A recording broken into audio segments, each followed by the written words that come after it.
Bom dia, lindezas. Nós vamos descobrir hoje como que a Primeira República ela chega ao fim. Antes de a gente entender como que a Primeira República chega ao fim, a gente precisa relembrar o que foi a Primeira República, tá? Então, basicamente, a Primeira República ela é dividida em duas fases. A República da Espada, quando os militares assumiram o governo do Brasil, né, logo após a proclamação feita pelo Deodoro da Fonseca, e a República das Oligarquias, que foi quando as oligarquias cafeeiras de São Paulo e as oligarquias mineiras entraram num acordo político e se revezavam no poder. Como que funcionava esse acordo político? Minas Gerais e São Paulo eram os dois grandes colégios eleitorais brasileiros na época, né? Aqueles estados que tinham maior força política, né? O Partido Republicano Paulista e o Partido Republicano Mineiro, eles eram os principais partidos que governavam, né? E se candidatavam a cargos públicos no Brasil. E ao invés de se enfrentarem em todas as eleições, dividirem seus votos, eles fizeram um acordo chamado de política do café com leite, em que Minas e São Paulo não lançariam candidatos ao mesmo tempo às eleições. A gente já sabe disso, né? Quando São Paulo lançasse um candidato à presidência da República, Minas não lançaria ninguém e apoiaria São Paulo. Quando fosse no ano seguinte, na próxima eleição, no caso, ano seguinte, não, 4 anos depois, na próxima eleição, São Paulo deixaria de lançar um candidato a presidente e assim Minas lançaria com o apoio de São Paulo, ok? Assim que funcionava a Primeira República. Pelo menos a República das Oligarquias, que foi, né, a segunda fase da Primeira República. O que acontece? Antes da gente ver o problema que houve entre esses dois grupos, nós precisamos entender que em história as coisas não acontecem assim de uma hora para outra. Então, é todo um contexto de elementos que vão gerar uma crise nessa época. Então, primeira coisa que a gente tem que entender, nem todo mundo que vivia no Brasil nessa época era alheio ao que estava acontecendo politicamente. Nós vamos ver na década de 20 ganhar força um movimento chamado de tenentismo. O que era esse tenentismo? Os tenentes brasileiros, né, se reuniram e, insatisfeitos com as fraudes eleitorais e os rumos que a política brasileira estava tomando, se levantavam, né, contra o sistema daquele momento, né, a questão da política do café com leite, a política dos governadores, as fraudes eleitorais que aconteciam para manter essa elite no poder, ok? Primeiro ponto. Segundo ponto, nós vamos ver que em 1929, devido ao fim da Primeira Guerra Mundial, uma das principais potências do mundo naquele momento, né, vai entrar em crise, né? Em 1929 acontece a queda da Bolsa de Valores de Nova York e os Estados Unidos entram em crise.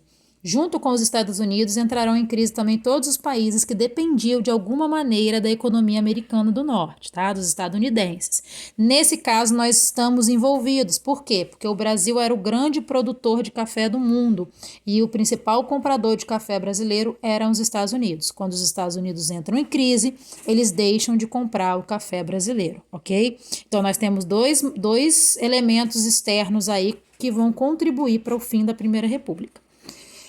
Vamos lá. O que acontece com o acordo político que havia sido feito entre Minas e São Paulo?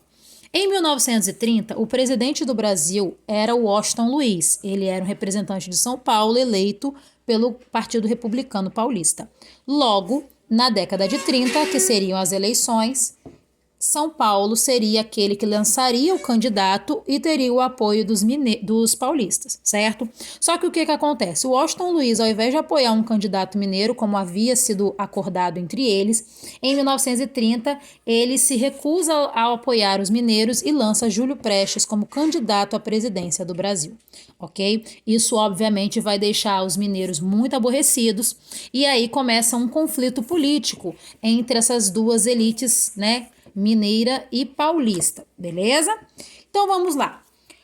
Os mineiros insatisfeitos devido à traição, né, que São Paulo vai fazer do acordo que eles haviam feito, eles vão se retirar, né, desse cenário político, vão se juntar Minas, Rio Grande do Sul e Paraíba.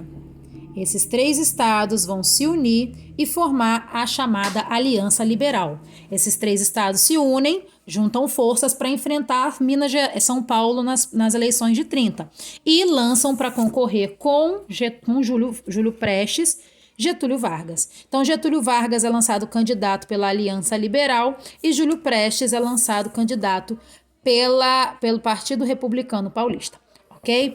Tudo indicava que Getúlio Vargas iria ser o campeão, né, o vencedor, digamos assim, das eleições de 1930. Porém, ao contrário do que a maioria esperava, a vitória não é do Getúlio Vargas. Quem vence as eleições de 30 é Júlio Prestes. E aí tem um grande problema. A primeira coisa que vai acontecer é que Getúlio Vargas e os seus partidários não irão aceitar a vitória de Júlio Prestes. Tá? Eles começam a acusar as eleições de terem sido fraudadas, porque o Washington Luiz era o atual presidente, então a máquina, né, estava nas mãos dele, o Estado estava nas mãos dele, e ele poderia ter manipulado as eleições, como a gente sabe que acontecia mesmo na época da República Velha. E aí o que acontece?